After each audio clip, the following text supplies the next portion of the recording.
Hello everyone, welcome back to another video. तो इस video में हम लोग कंटिन्यू करेंगे उसी पार्ट को जो हमने बीच में छोड़ दिया था। मैथमेटिकल टूल्स, डिफरेंशिएशन की बातें हो गई थी, ट्रिग्नोमेट्री की बातें भी हो चुकी थी। अब बात करेंगे ग्राफ्स पर कि आपके क्लास 11th और 12th की फिजिक्स में कौन कौन से ग्राफ्स, कौन कौन से कर्व्स आने वाले हैं और उन कर्व्स के बारे में हम क्या क्या बातें करेंगे। ऑलराइट, तो उनसे रिलेटेड ये पूरे का पूरा लेक्चर रहेगा। ग्राफ्स और ग्राफ से रिलेटेड बातें जो आपके पूरी की पूरी 11th और 12th क्लास में काम आने वाली हैं।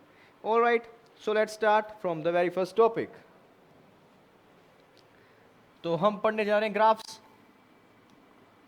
अब ये ग्राफ्स बोल दो या फिर आप बोल दीजिए कर्व, ये एक्चुअली में है क्या?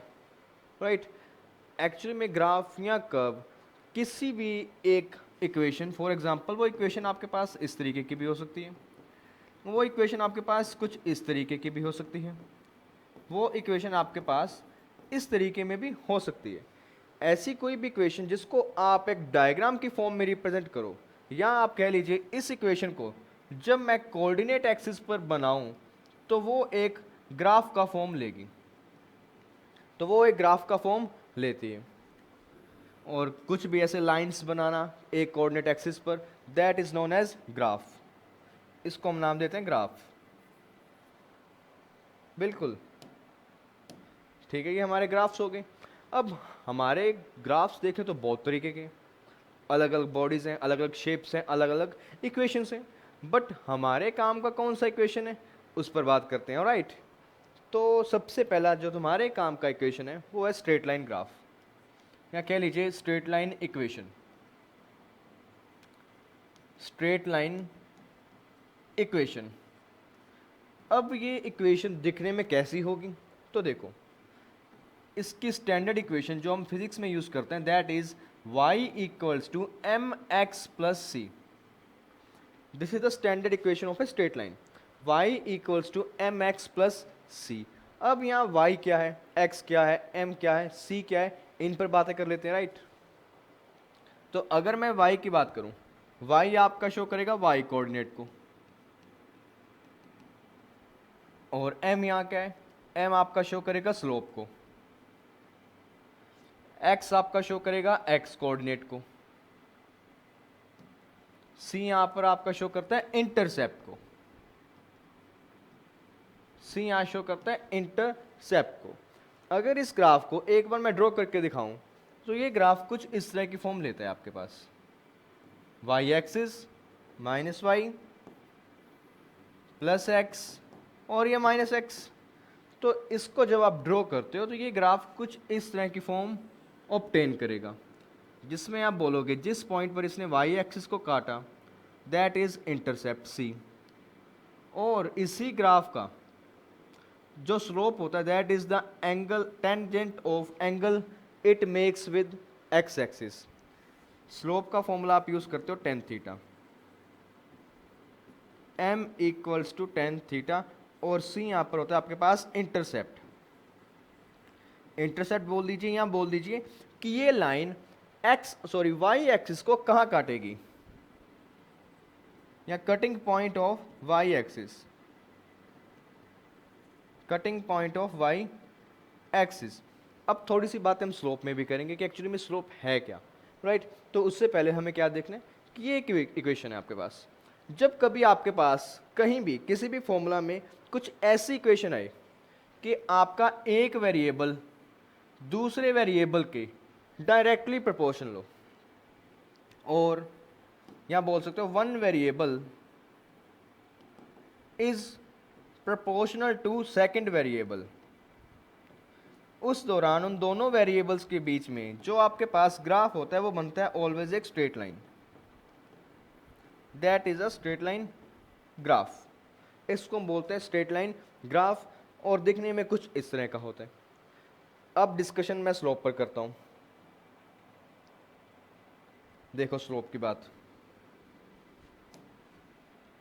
स्लोप पर आते हैं। स्लोप कहां से आई, कैसे आई, देखिए आप सबसे पहले ग्राफ बनाते हो। ओके, तो मैंने एक स्ट्रेट लाइन ग्राफ बना दिया, ये आपका इंटरसेप्ट। ऑल राइट, मैं यहाँ कोई भी 2 पॉइंट्स एज्यूम करूँ, point A and point B, this is point A, this is point B, बिल्कुल लाइन पर पॉइंट्स हैं और कोऑर्डिनेट एक्सिस के बीचों बीच कई पॉइंट्स हैं, तो इनके कुछ ना कुछ कोऑर्डिनेट्स होंगे। इसके सपोज करो x2 y2 कोऑर्डिनेट, इसके कोऑर्डिनेट x1 y1 हो सकते हैं। अब इसके बाद में आप यहाँ एक ट्रायंगल बना दीजिए, ये ट्रायंगल का परपेंडिकुलर और ये बेस, और इस एंगल को मैं ज्यूम करता हूँ थीटा। ट्रायंगल बना दिया तो मैं ये बता सकता हूँ यहाँ से यहाँ तक की लेंथ आपकी x एक्सिस में, तो x एक्सिस में जो कोऑर्डिनेट्स में चेंज हो रहा है वो आपका बताएगा इस पार्ट की लेंथ को, तो मैं लिख दूंगा इसको x2 माइनस x1।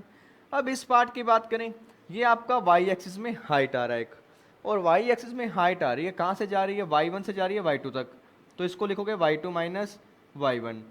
और इस पॉइंट को अगर मैं नाम दूँ c, तो मैं कह सकता हूँ in triangle A C B tan theta will be equal to perpendicular divide by base, right.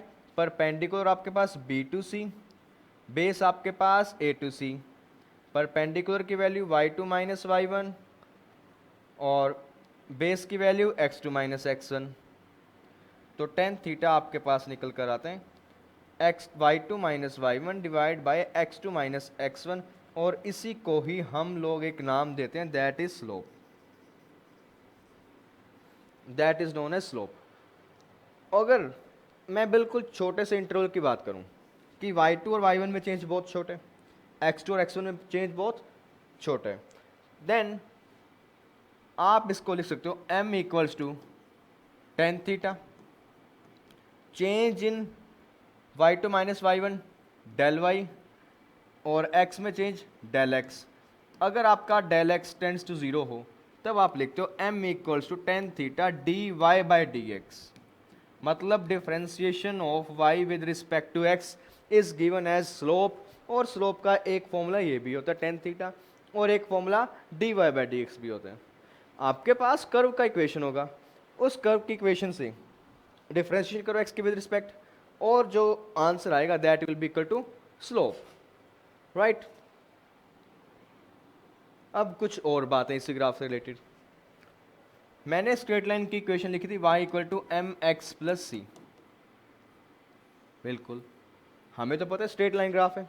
अगर मुझे चेक करना है क्या ये इक्वेशन एक्चुअली में स्ट्रेट लाइन की है या नहीं, तो देखो एग्जाम्पल के तौर पर मैं कोई भी एक इक्वेशन रैंडम चूज कर लूँ, y equals to 4x plus 2, बिल्कुल इक्वेशन चूज कर दी। तो देखो अब पॉइंट्स पुट करते हैं ग्राफ बनाने के लिए, x और y की अलग अलग वैल्यूज पुट करूंगा और देखूंगा क्या क्या आंसर आ रहा है। x और y, x को मैंने 0 पुट किया, y की वैल्यू आपके पास आई 2, x को मैंने 1 पुट किया, y की वैल्यू आपके पास आई 4 प्लस 2 8, x को मैंने -1 पुट किया, y की वैल्यू आपके पास आई -2, राइट। अब 3 पॉइंट्स आ गए, इन 3 पॉइंट्स को मैं ड्रॉ करता हूँ इस ग्राफ पर और एक ग्राफ बना देते हैं।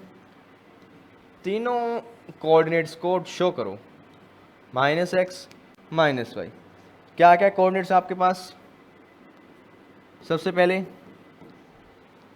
0,2 x0 y2, तो x0 और y2 कहीं यहाँ होगा, बिल्कुल। सेकंड 1,8 x का 1 y का 8 कुछ यहाँ होना चाहिए, काफ़ी हाइट पर होगा। थर्ड -1 -2 x -1 और y यहाँ -2 होगा कुछ यहाँ पर, -1 -2। अब तीनों पॉइंट्स को मैं जोड़ता हूँ तो कुछ इस तरीके से आपके पास एक लाइन ऑब्टेन होगी दैट इज स्ट्रेट लाइन, और यही लाइन अपना जो एंगल बना रही है पॉजिटिव x के साथ, दैट इज उसका जो टेंजेंट आप लिखोगे that is equals to slope, m equals to tan theta equals to slope. और कुछ इस तरीके से तुम बता सकते हो कि स्ट्रेट लाइन ग्राफ कैसे बनता है। इक्वेशन की फॉर्म तुम्हारे सामने है, mx प्लस सी। अब एक बात और, हमें ये स्लोप क्या बता रहा है, अब स्लोप जो आपको ये बताता है कि आपका जो ग्राफ है वो कितना ऊपर की तरफ जा रहा है, यानी वो ग्राफ की जो आप ये कह सकते हो कि जो चढ़ाई कह लीजिए या एक तरीके का जो स्लोप होता ही है, वो स्लोप कितना हाई है। स्लोप हाई होने का मतलब ग्राफ आपका बिल्कुल स्ट्रेट ऊपर की तरफ जा रहा है। जितना ज़्यादा स्लोप उतना ज़्यादा ग्राफ ऊपर की तरफ मूव करेगा, जितना कम स्लोप ग्राफ उतना नीचे की तरफ होगा। अगर मान लीजिए मेरे पास दो ग्राफ्स हैं, एग्जाम्पल के तौर पर मेरे पास दो ग्राफ्स हैं, ग्राफ नंबर 1, ग्राफ नंबर 2, और मुझसे पूछें कि आप ये बताइए दोनों में से किसका स्लोप ज़्यादा है, तो मैं ये बता सकता हूँ कि slope of 2 is greater than slope of 1, because जो आपका सेकंड ग्राफ है वो ज़्यादा ऊपर की तरफ जा रहा है और जा रहा है बिल्कुल स्ट्रेट, और 1 आपका नीचे की तरफ है। तो 1 का स्लोप कम है, 2 का स्लोप ज़्यादा है। ठीक है, अब एक दो बातें इंपॉर्टेंट और स्लोप के लिए। स्लोप के केस में दो तीन इंपॉर्टेंट बातें जो तुम्हें आनी चाहिए। जब कभी आपके पास थीटा एक्यूट हो, एक्यूट मतलब लेस देन 90, उस टाइम आपका जो स्लोप आता है टेन थीटा वो ऑलवेज आएगा positive. Slope is always positive. If theta is obtuse, अगर थीटा 90 से बड़ा हो बट 180 से छोटा हो, 120, 130, 150 कुछ इस तरह का, तब आप बोलते हो slope is negative. Then your slope is minus, negative में आती है। और स्लोप 90 अबव होने का मतलब आपका जो ग्राफ है, अगर एंगल 90 से बड़ा है तो आपका ग्राफ कुछ इस तरीके का दिखता है आपको। ये एक स्ट्रेट लाइन और ये उसका angle theta which is greater than 90। इस केस में आप बोलते हो कि स्लोप इज नेगेटिव। एम का आंसर आता है माइनस में। स्लोप कितना भी आ सकता है बट आएगा माइनस में। अब तक हमने क्या सीखा इस पूरे लेक्चर में अभी तक, कि ये इक्वेशन होती है आपके पास एक स्ट्रेट लाइन की, y equal to M X plus C. M आपको बताता है स्लोप के बारे में। स्लोप का फॉर्मूला आपके पास टेन थीटा या फिर dy by D x.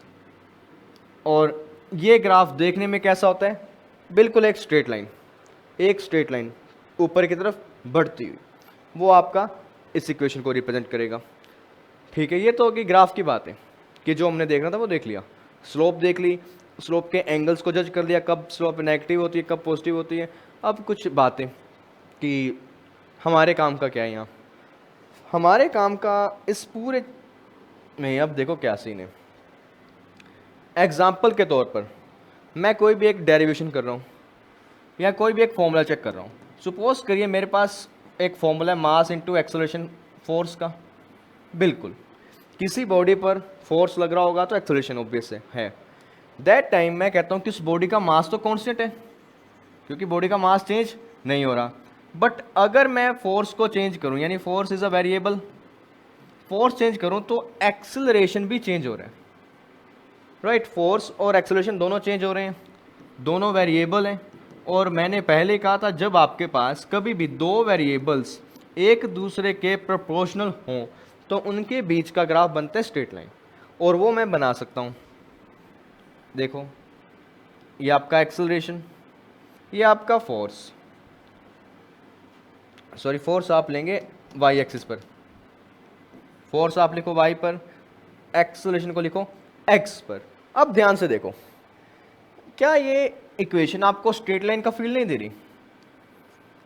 F equals to M A कुछ इस तरह का फील दे रहा है ना, y equals to M X plus C, जहाँ यहाँ जीरो है, c जीरो है और a आपका x पर आ रहा है, f आपका y पर आ रहा है, तो जो आपका मास है वो आपका स्लोप को शो करेगा। अगर मैं ग्राफ बनाऊँ, कुछ मान लो इस तरीके का ग्राफ बना और ये एंगल थीटा, तो इसका जो स्लोप होगा आप उसको लिखोगे टेन थीटा, और टेन थीटा किसके बराबर होगा? आपका मास के, क्योंकि इस फॉर्मूला के अकॉर्डिंग आपका स्लोप मास होना चाहिए।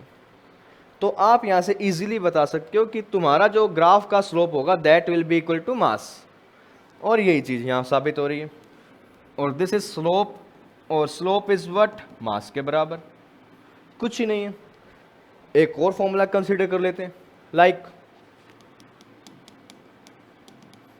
और फॉर्मूला अगर तुम्हें देखना हो तो तुम देख सकते हो,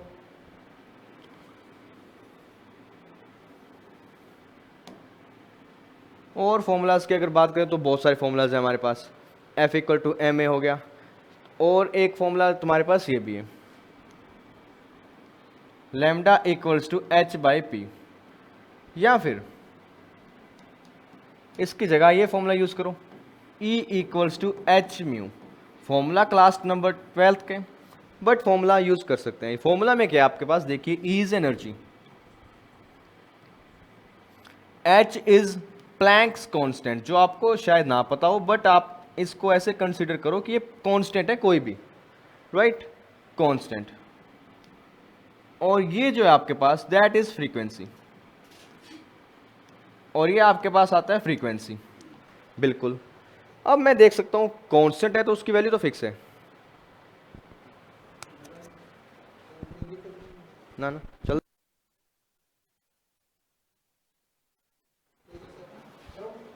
जाओ। तो तीन बातें हो रही हैं, E equals to H mu, E is energy, H is Planck's constant, mu is frequency. अब इसमें ये पार्ट आपका कांस्टेंट है, कंप्लीटली कांस्टेंट, इसकी वैल्यू फिक्स है, ऑलराइट। म्यू फ्रीक्वेंसी है जो चेंज हो सकती है, E इज एनर्जी जो चेंज हो सकती है। ये वेरिएबल है अपने आप में, वेरिएबल मतलब जो चेंज हो रहा हो, और ये भी वेरिएबल है, ये भी चेंज हो रहा है। अब मुझे बनाना है दोनों के बीच में ग्राफ। मुझे एक चीज साफ साफ दिखाई दे रही है, वेरिएबल प्रोपोर्शनल टू वेरिएबल, बिल्कुल। तो वेरिएबल वर्सेस वेरिएबल का ग्राफ बनाते हैं। वेरिएबल वर्सेस वेरिएबल का ग्राफ बनाया, this is x part, this is E part, यानी वाई वाला पार्ट, क्योंकि यहाँ इसको मैं वाई मानूंगा, इसको एक्स मानूंगा, तो एक्स के साथ में जो टर्म आएगी वो किसके बराबर हो गई, स्लोप के बराबर। तो यहाँ आप बनाते हो एक ग्राफ, और इस ग्राफ का एंगल थीटा, और जो आप इसकी स्लोप डिफाइन करोगे, स्लोप यानी टेन थीटा, वो किसके बराबर होगी आपके, प्लैंक्स कांस्टेंट h के बराबर। ये होगी आपके प्लैंक्स कांस्टेंट के बराबर, दिस इज योर स्लोप। तो ये पूरे का पूरा कुछ ऐसा प्रोसीजर है। आप इस स्ट्रेट लाइन फॉर्म को यहां यूज करते हो। आपसे पेपर में फिजिक्स में कभी स्ट्रेट लाइन यूं नहीं बनाएगा कि इक्वेशन दे दी हो ग्राफ बना दो। तुम्हें सीखना है उससे कि उसकी इक्वेशन कैसे दिखती है, और उस इक्वेशन को मैं फिजिक्स के फॉर्मूलाज में कैसे लगाऊं। अगर किसी फॉर्मूला में मेरे पास एक वेरिएबल दूसरे वेरिएबल के प्रोपोर्शनल है, तो उनके बीच में हमेशा ग्राफ कौन सा बनता है, स्ट्रेट लाइन। और जो x के साथ वाला पार्ट होगा ना ऑलवेज, जिसको आप x एक्सिस पर कंसीडर करते हो वेरिएबल को, उसके साथ में जो मल्टीप्लाई में जो पार्ट है आप उसको बोलते हो स्लोप, और वो कुछ भी हो सकता है फॉर्मूला के अकॉर्डिंग। तो वो तुम्हारा स्लोप हो गया, और ये सब तुम्हारी बातें होगी जो तुम्हें स्ट्रेट लाइन इक्वेशन से करनी है। अब आगे की बातें, next equation of circle. Circle की बात करते हैं। सर्कल सबको पता है क्या होता है, कुछ इस तरह की शेप को आप बोलते हो सर्कल, जिसकी रेडियस r, बिल्कुल। तो इसकी जो स्टैंडर्ड इक्वेशन जो फिजिक्स में हम फॉलो करते हैं, मैथमेटिक्स वाली की बात नहीं करूंगा, मैथमेटिक्स में इसकी इक्वेशन कुछ और तरीके से होती है, हम सिर्फ इसकी जनरल इक्वेशन देखते हैं, एक सिंपल सी। तो वो इक्वेशन आप यूज करते हो X square plus Y square equals to R square, और हम कंसीडर करते हैं कंसीडरिंग ओरिजिन एज सेंटर। अगर मैं एज्यूम करूं कि आपका जो सर्कल है उसका सेंटर ओरिजिन पर है, ओरिजिन पर होने का मतलब जहां पर आपकी एक्स और वाई इंटरसेक्ट करेंगी उस पॉइंट पर आपके सर्कल का सेंटर होगा, तो आप कह सकते हो कि इस सर्कल की जो इक्वेशन है वो कुछ इस तरह की होती है, और इसका radius r, X square plus Y square equals to radius का स्क्वेयर। और ये इक्वेशन है, होती यूज कम है, बट तुम्हें आनी चाहिए X square plus Y square equals to R square. कभी सर्कल को रिप्रेजेंट करूंगा तो मैं इस फॉर्म में रिप्रेजेंट करूंगा, बिल्कुल। अब आगे नेक्स्ट इलिप्स। इलिप्स क्या होता है, एक चपटा हुआ सर्कल। चपटा हुआ सर्कल मतलब एक सर्कल जिसको आपने एक तरफ से लंबा कर दिया, एक तरफ से छोटा कर दिया, तो वो कुछ इस तरह की शेप ऑब्टेन करते हैं, कुछ इस तरीके की। और उसकी एक साइड बी, एक ए, इसको बोलते हैं सेमी मेजर एक्सिस की लेंथ, वो सेमी माइनर एक्सिस की लेंथ। और इसका जो इक्वेशन आप यूज करते हो that is x square, x वाले पार्ट में कितना लेंथ आ रहा है इसका ए, उसका स्क्वेयर कर दो, वाई स्क्वेयर, वाई में कितना लेंथ आ रहा है बी, उसका स्क्वेयर कर दिया, इक्वल्स टू 1। ये आपका वाई माइनस एक्स और एक्स, एक्स वाले पार्ट में लेंथ आ रहा है ए, वाई वाले में लेंथ आ रहा है बी, और ये आपका standard equation of N ellipse जो हमें फिजिक्स में यूज़ करना है। मैथमेटिक्स में इसकी इक्वेशन कुछ अलग तरीके की होती है, वहाँ और बहुत बातें होती हैं, बट हम उन बातों पर बात नहीं करते फिजिक्स के अंदर, हमें सिर्फ देखना है मेन। रेडी, जो इक्वेशन आपके तैयार है बस X square plus Y square, X square by A square, Y square by B square equals to 1, और ये तुम्हारा ग्राफ। Next, rectangular hyperbola. Rectangular hyperbola important है। देखो, इसकी इक्वेशन का कॉन्सेप्ट सिंपल है। आपके पास दो वेरिएबल्स हैं एक्स भी और वाई भी है, तो होता क्या इसके केस में, X into Y equals to some constant K, कुछ इस तरह की आपकी इक्वेशन होती है। या फिर इसकी फॉर्म को चेंज कर दो, X will be equal to K divide by Y, और ये तुम्हारा कांस्टेंट है। अगर मैं दोनों को देखूं तो एक वेरिएबल दूसरे वेरिएबल के इनवर्सली प्रोपोर्शनल है, एक वेरिएबल दूसरे वेरिएबल के इनवर्सली प्रोपोर्शनल है। इसके केस में जो तुम्हारा ग्राफ बनता है वो कुछ इस तरीके का बनेगा। ध्यान से देखो, आपका y, ये आपका x, ग्राफ आपका इन्फिनिटी से आएगा, इन्फिनिटी की तरफ जाएगा, ऊपर से इन्फिनिटी से आएगा और इन्फिनिटी में चला जाएगा। ये तुम्हारा रेक्टेंगुलर हाइपरबोला का ग्राफ। उसकी इक्वेशन देखने में कैसी होगी, एक वेरिएबल दूसरे वेरिएबल के इनवर्सली प्रोपोर्शनल होगा और पावर दोनों की होगी 1। अगर एग्जाम्पल की बात करूं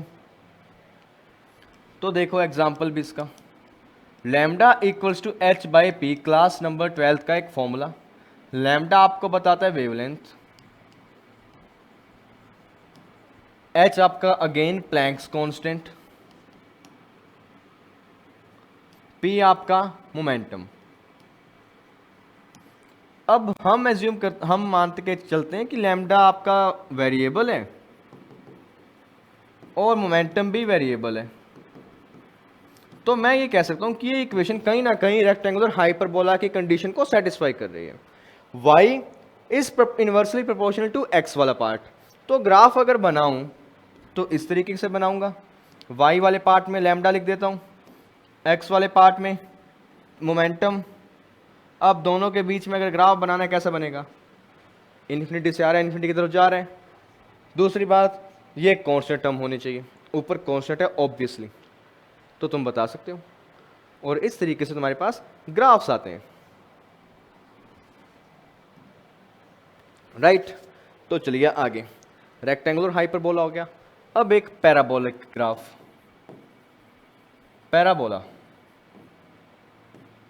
पैराबोला की इक्वेशन किस तरीके की होगी, देखो इसकी इक्वेशन आपके पास चार तरीके की हो सकती है। Y square equals to K X, Y square equals to minus K X, Y X square equals to K Y, और X square equal to minus K Y. अब चारों इक्वेशन में अगर तुम देखो एक्स और वाई में रिलेशन क्या है, एक का स्क्वायर है, एक की पावर 1 है, यानी एक वेरिएबल का स्क्वायर, वन वेरिएबल का स्क्वायर इज प्रोपोर्शनल टू दूसरे वेरिएबल की पावर 1। जब कभी आपके पास कुछ इस तरह का सिनेरियो बने तो वो ग्राफ आपका पैराबोलिक होगा।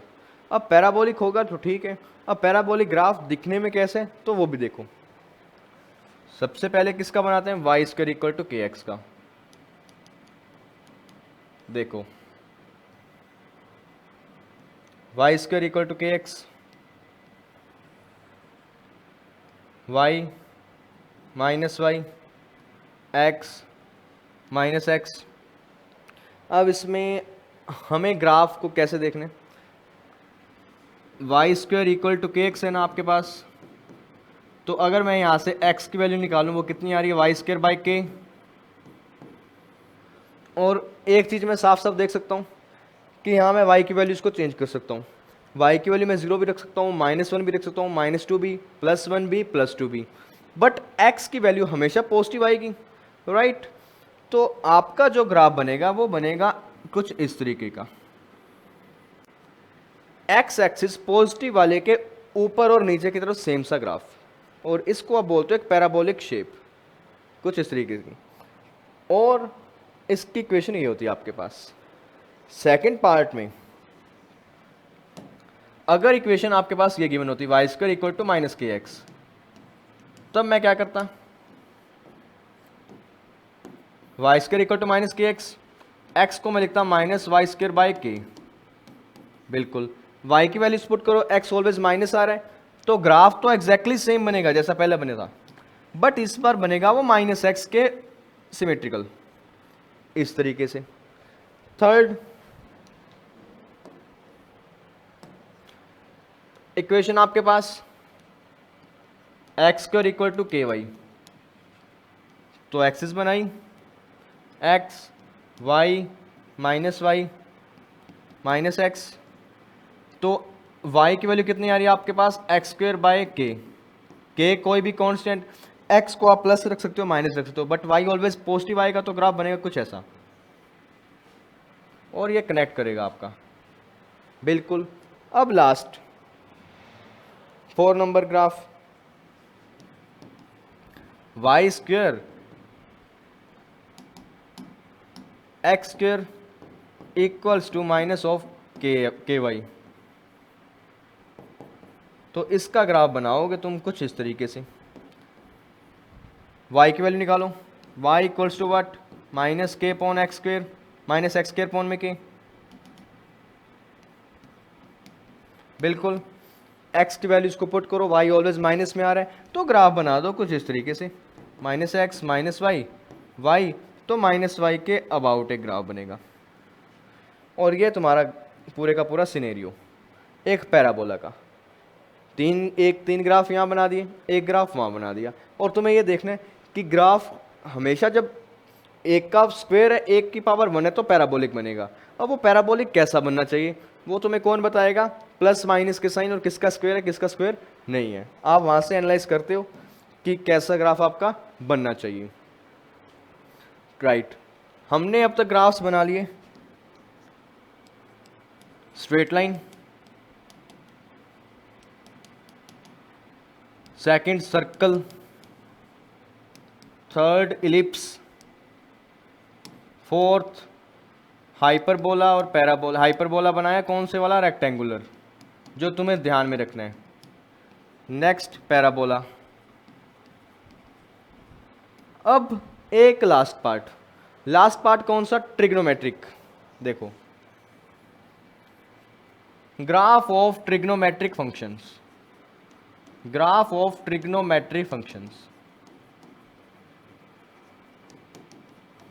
तो इनके ग्राफ्स भी तुम्हें आने चाहिए, जो तुमने अभी तक नहीं पढ़े, तो देखो कैसे होते हैं। ट्रिग्नोमेट्रिक फंक्शन कौन कौन से, जैसे y equal to sine X, y equal to cos X. अब इनके अपने ग्राफ बनाते हैं, तो इनके ग्राफ बनाने तो देखो क्या करना है, आपके पास y एक्सिस है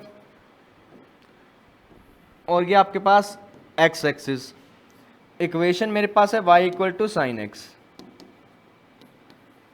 अब मुझे ये बताएं कि y की वैल्यू तभी आएगी जब मैं x में कुछ एंगल पुट करूंगा।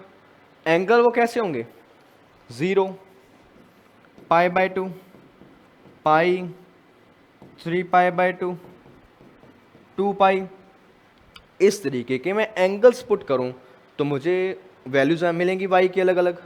तो एंगल पुट करते हैं और वैल्यू देखते हैं।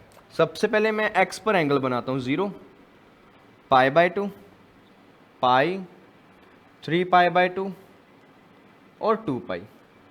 बिल्कुल। अब देखो ध्यान से,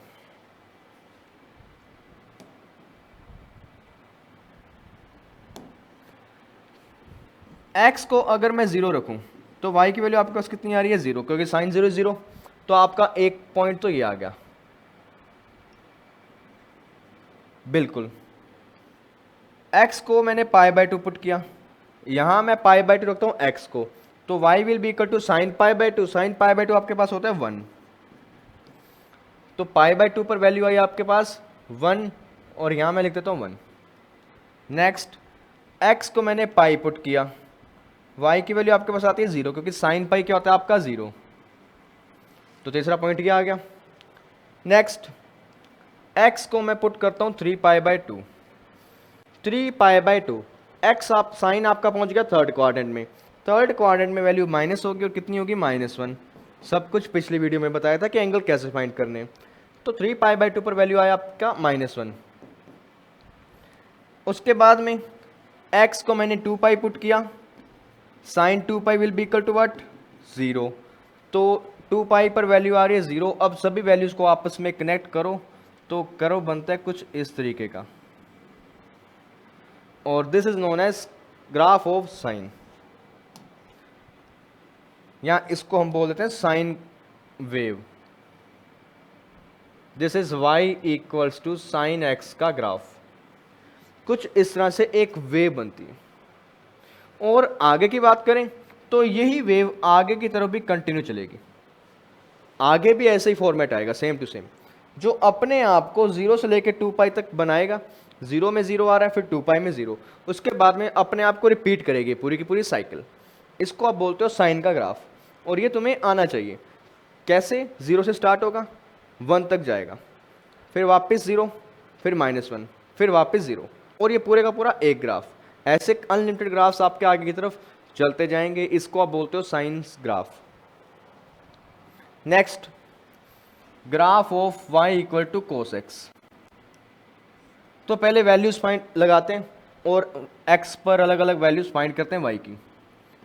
eight x equal to 0 y will be equal to what, cos 0 क्या होता है 1 आपका। At x equal to pi by 2 y will be equal to 0, क्योंकि cos pi by 2 0। At x equal to pi, तो y equal to cos pi will be equal to -1, सब कुछ बता रखे। x को रखो 3 pi by 2, 3 pi by 2 put करोगे तो तुम्हारी y की वैल्यू आएगी अगेन 0। x को रखो 2 पाई, तो y की वैल्यू आएगी तुम्हारी +1, सब की सब वैल्यूज आ गई। अब बना दो graph.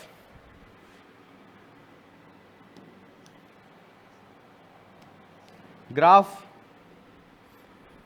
x axis, y axis, x पर एंगल लगाओ 0, पाई बाय 2, पाई, 3 पाई बाय 2 और 2 पाई। 0 पर कितनी वैल्यू आ रही है आपकी, y इक्वल टू 1, तो यहां मैं 1 मार्क करता हूं, ये आपका पहला पॉइंट।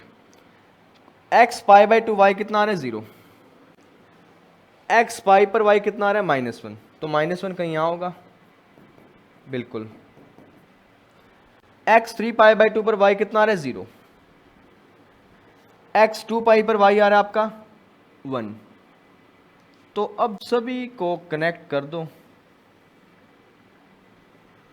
तो ये तुम्हारा ग्राफ, और ये भी अपने आप में साइन वेव जैसा कुछ है, बट बात ये है कि ये थोड़ी सी इसकी शेप थोड़ी सी अलग से होगी। अगर इसको प्रॉपरली ड्रॉ करो तो प्रॉपर शेप में कुछ इस तरह का ड्रॉ होगा,